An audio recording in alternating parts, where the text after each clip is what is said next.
Hello നമസ്കാരം, ഞാൻ mini. എല്ലാവർക്കും മിനീസ് ലൈഫ് സ്റ്റൈലിലേക്ക് സ്വാഗതം. അപ്പോൾ ഇന്നത്തെ നമ്മുടെ വീഡിയോ എന്ന് പറഞ്ഞാൽ ഇടവിള കൃഷികളൊക്കെ നമ്മൾ കൃഷി ചെയ്യാനായിട്ടുള്ള സമയമാണ്. അപ്പം ഞാൻ ചെയ്ത് കാണിക്കുന്ന വീഡിയോ എന്ന് പറഞ്ഞാൽ നമ്മുടെ കയ്യിൽ ഒരു നീല കാച്ചിലുണ്ടായിരുന്നു. അത് ചാക്കിനകത്ത് നടന്ന രീതിയാണ്. അപ്പോൾ അതെങ്ങനെയാണെന്ന് നോക്കാം. നമുക്ക് വീഡിയോയിലോട്ട് പോകാം. അപ്പം വീഡിയോയിലോട്ട് പോകുന്നതിന് മുമ്പായിട്ട് നിങ്ങൾ ആദ്യമായിട്ടാണ് മിനീസ് ലൈഫ് സ്റ്റൈൽ ചാനൽ കാണുന്നുണ്ടെങ്കിൽ നല്ല നല്ല ടിപ്സുകളും ട്രിക്സുകളും ഒക്കെ അറിയാനായിട്ട് നമ്മുടെ ചാനലൊന്ന് സബ്സ്ക്രൈബ് ചെയ്തിട്ട് കാണാനായിട്ട് ശ്രമിക്കുക. അതുപോലെ തന്നെ നിങ്ങൾക്ക് കൃഷികളൊക്കെ ചെയ്യണമെന്ന് ആഗ്രഹമുണ്ട്, വിത്തുകൾ ഗ്രോ ബാഗുകളൊക്കെ കിട്ടുന്നില്ല എന്നുണ്ടെങ്കിൽ നമ്മുടെ വെബ്സൈറ്റായ minisLifestyle.com വിസിറ്റ് ചെയ്യാന്നുണ്ടെങ്കിൽ നിങ്ങൾക്ക് വെറൈറ്റി വിത്തുകളും അതേപോലെ തന്നെ നല്ല ഗ്രോ ബാഗ് നിങ്ങൾക്ക് വാങ്ങിക്കാവുന്നതാണ്. അപ്പോൾ നമുക്ക് എങ്ങനെയാണ് നീലക്കാച്ചിൽ നടുന്നതെന്ന് നോക്കാം. അപ്പം കഴിഞ്ഞ പ്രാവശ്യം ഞാൻ നീലക്കാച്ചിൽ നിങ്ങളെ വിളവെടുത്ത് കാണിച്ചിട്ടുണ്ടായിരുന്നു. നമ്മുടെ കരിയിഞ്ചി, കരിമഞ്ഞൾ ഒക്കെ വിളവെടുത്തപ്പോൾ അതിൻ്റെ കൂടെ ഒരു നീലക്കാച്ചിലൂടെ കാണിച്ചിട്ടുണ്ടായിരുന്നു. അപ്പോൾ അതിനെ അന്നേരം തന്നെ കട്ട് ചെയ്ത് ഒരു ഗ്രോ ബാഗിനകത്തോട്ട് അങ്ങ് ഇട്ടിരുന്നു. അപ്പോൾ അതിനകത്ത് നല്ലതുപോലെ കിളികളൊക്കെ വന്നിട്ടുണ്ട്. അപ്പോൾ അതൊന്ന് നടണം. പിന്നെ വേറെ 2 കാച്ചിലും കൊണ്ട് കേട്ടോ.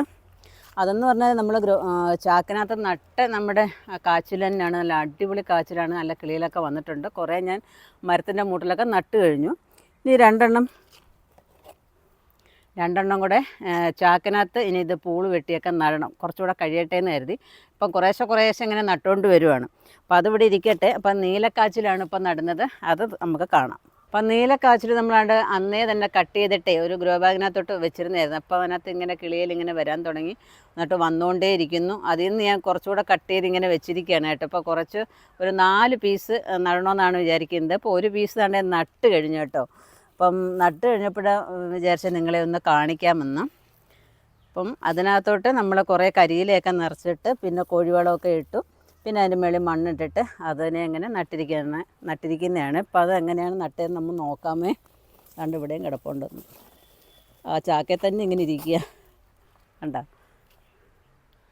അപ്പം 5 പീസാക്കിയിട്ടുണ്ട്. ഒന്ന് നമ്മൾ നട്ട് കഴിഞ്ഞു. അപ്പോൾ ഇനി നമുക്ക് ഇതും കൂടെ നടാം. അപ്പം നമ്മൾ നല്ല കോഴിക്കൊക്കെ തീറ്റ വാങ്ങിക്കുന്നതിൻ്റെ ചാക്കാണ് നമ്മൾ എടുത്തിരിക്കുന്നത്. അപ്പോൾ അതിനകത്ത് ഒരു അരഭാഗത്തോളം നമ്മൾ കരിയിൽ നിറച്ചിട്ടുണ്ട്. അതിനകത്തിന് നമുക്ക് കുറച്ച് മണ്ണിട്ട് കൊടുക്കണം.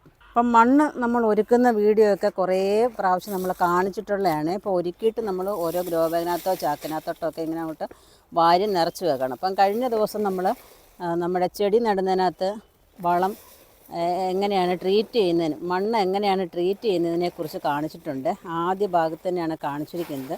അപ്പം അത് കാണാത്തവരൊക്കെ ഉണ്ടെങ്കിൽ ഒന്ന് കണ്ടു നോക്കിയാൽ മണ്ണ് ട്രീറ്റ് ചെയ്യുന്നത് എങ്ങനെയാണെന്ന് മനസ്സിലാക്കാനായിട്ട് സാധിക്കും. ഇപ്പോൾ ഈ ഗ്രോ ബാഗിനകത്തോട്ട് ഞാൻ അടിക്ക് കരിയില ഇട്ടിട്ട് മണ്ണ് വാരി ഇങ്ങനെ വെച്ചിരുന്നായിരുന്നു. എന്തെങ്കിലും കിട്ടുമ്പോൾ അപ്പം നടാമെന്ന് കരുതിയിട്ട്. അപ്പോൾ ഇനി നമ്മൾ ഈ ചാക്കിനെ കുറച്ചൊന്ന് മടക്കി വെക്കാം.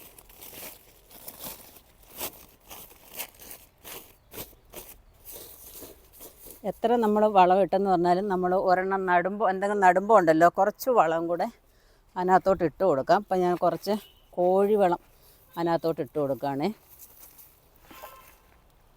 കോഴിവളമാണ് ഇത്.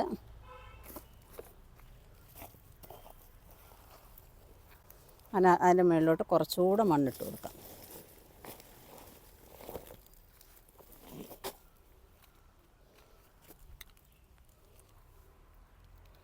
എന്നിട്ട് നമ്മുടെ കാച്ചിൽ ഈ മണ്ണ് നല്ലതുപോലെ നിരപ്പാക്കിക്കൊണ്ട് അതിനകത്തോട്ട് ഈ കാച്ചിലിനെ ഇറക്കി വെക്കാം.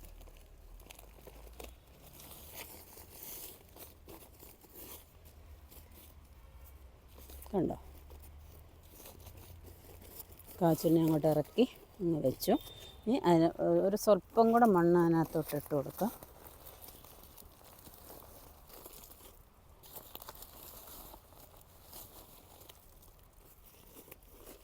ഇനി അതിൻ്റെ പുറത്തോട്ട് കുറച്ച് കരിയിലയും കൂടെ ഇട്ട് കൊടുക്കാം.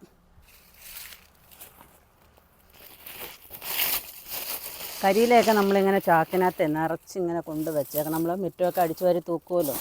അപ്പം കിട്ടുന്ന കരിയിലയൊന്നും കളയാതെ സൂക്ഷിച്ച് വെച്ചിരുന്നാൽ ഇങ്ങനെയൊക്കെ നടാം. അപ്പം നമ്മളത് വെയിറ്റ് എടുത്തുകൊണ്ട് നടക്കാതെ നമ്മൾ ഏതെങ്കിലും ഒരു മരത്തിൻ്റെ ചുവട്ടിലോട്ട് കൊണ്ടുവച്ചിട്ട് വേണം ഇത് മണ്ണൊക്കെ നിറയ്ക്കാനായിട്ട്. അപ്പം ചാക്കിനെ നമ്മൾ ദാണ്ട് ഒരു മരത്തിൻ്റെ ചുവട്ടിലോട്ട് കൊണ്ടുവച്ച് കഴിഞ്ഞു. ഏതെങ്കിലും ഒരു മരം മതി കേട്ടോ. എത്രയും നല്ലതുപോലെ പടർന്ന് കയറുന്നു അത്രയും നല്ലതുപോലെ നമുക്ക് അതിൽ നിന്ന് കാച്ചിൽ കിട്ടും. അതാണ് അതിൻ്റെ ഒരു ശാസ്ത്രം. അപ്പോൾ ഇതിനെ നല്ലതുപോലെ ഒരുക്കി മരത്തിൻ്റെ മൂട്ടിൽ കൊണ്ടുവച്ചു. എന്നിട്ട് ഇനി ഇതിൻ്റെ ചെവിട് ഭാഗം നമ്മൾ ചാക്കെടുക്കുമ്പോൾ കെട്ടി ഒന്നും കൊടുക്കുന്നില്ല. ഇതിനെ ഒന്ന് നേരെയാക്കാൻ വേണ്ടിയിട്ട് നമ്മൾ എന്താണെന്ന് അറിയാമോ, ഇവിടെ ഇങ്ങനെ ഒന്ന് വളച്ചിങ്ങനെ വെച്ചിരുന്നാൽ മതി. ഇപ്പുറത്തെ ഭാഗത്തും അതേപോലെ ഒന്ന് കൊടുക്കുക. അപ്പോൾ നല്ല റൗണ്ടായിട്ടങ്ങ് ഇരുന്നോളും. ഇത്രയേ ഉള്ളൂ നമ്മുടെ കാച്ചിലിൻ്റെ കൃഷി. ആഴ്ചയിൽ 2-3 ദിവസം അതിനകത്ത് വെള്ളം ഒഴിച്ചു കൊടുക്കുക. പിന്നെ നമ്മൾ ജൈവ സ്ലറിയൊക്കെ ഉണ്ടാക്കിയിട്ട് നമുക്ക് ഈ എല്ലാ വിളകൾക്കും ഒഴിച്ചു കൊടുക്കാമെന്നുണ്ടെങ്കിൽ നന്നായിട്ട് വിളവ് ലഭിക്കുന്നതായിരിക്കും. അപ്പോൾ ചെറിയ ഒരു പീസ് കാച്ചിൽ നമുക്ക് ഒരു കൂട്ടുകാരി അയച്ചു തന്നെയായിരുന്നു. സുൽഫത്ത് ഗാർഡനിലെ ചേച്ചി അയച്ചു തന്നെയാണ്. അപ്പോൾ അതിനെ നമ്മൾ നശിപ്പിച്ച് കളയാതെ അതിനെ വലുതാക്കി നമ്മൾ കൊണ്ടുവരണം. ചെറിയ പീസായിരുന്നു, അതുകൊണ്ട് അധികം ഒന്നും നമുക്ക് ആക്കാൻ പറ്റിയില്ല. എന്നാലല്ല, അപ്പോൾ അത് നമ്മളെല്ലാം കഴിച്ച് അന്നേരം തന്നെ അങ്ങ് കഴിച്ചു തീർക്കാതെ അതിനെ വളർത്തിയെടുത്തിട്ട് അടുത്ത പ്രാവശ്യം നമുക്ക് കഴിച്ചാൽ മതിയെന്ന് വെച്ചാൽ മതി. അപ്പം അതിനകത്താണ്ട് ഒരു കുഞ്ഞ് വള്ളിക്കകത്തൊരു കാച്ചിലും ഉണ്ടായിരുന്നേ. അപ്പോൾ അതും കൂടെ ആണ്ട് കിളിച്ചിങ്ങനെ വരുന്നുണ്ടോ. അപ്പോൾ അതിനെയും കൂടെ നമുക്ക് ഇതിൻ്റെ കൂടെ അങ്ങ് നട്ടേക്കാം.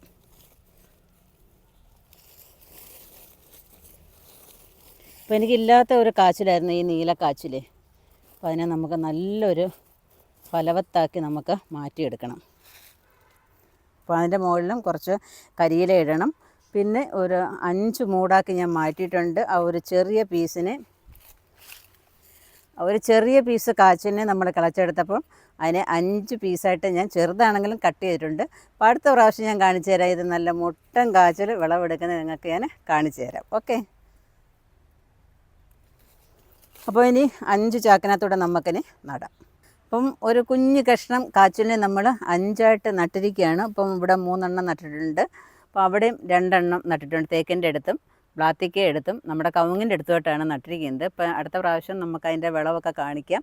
അപ്പോൾ ഇനി ഇതിനകത്ത് വളർന്ന് അങ്ങോട്ട് വള്ളിയൊക്കെ വീശുമ്പോൾ അതിനകത്ത് കുറച്ചുകൂടെയൊക്കെ വളം കൊടുത്തിട്ട് കുറച്ച് നമ്മുടെ പച്ചില എന്തെങ്കിലും ഉണ്ടെങ്കിൽ അതും കൂടെയൊക്കെ ഇട്ട് കൊടുത്തിട്ട് കുറച്ച് മണ്ണും കൂടെ അടുപ്പിച്ച് കൊടുക്കാമെന്നുണ്ടെങ്കിൽ നന്നായിട്ട് നമുക്ക് കാച്ചിൽ വിളവെടുക്കാനായിട്ട് സാധിക്കും. അപ്പോൾ എന്തായാലും 2-3 കാച്ചിലൊക്കെ എല്ലാവരും നടാനായിട്ട് ശ്രമിക്കുക.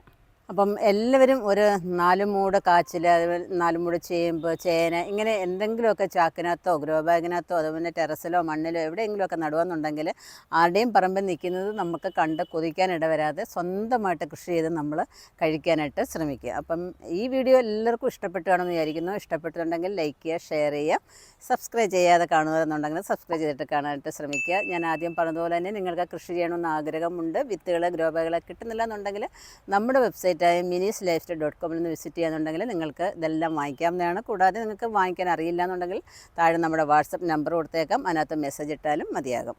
അപ്പോൾ അടുത്ത വീഡിയോയിൽ കാണുന്നവരെ ഞാൻ മിനി. നന്ദി, നമസ്കാരം.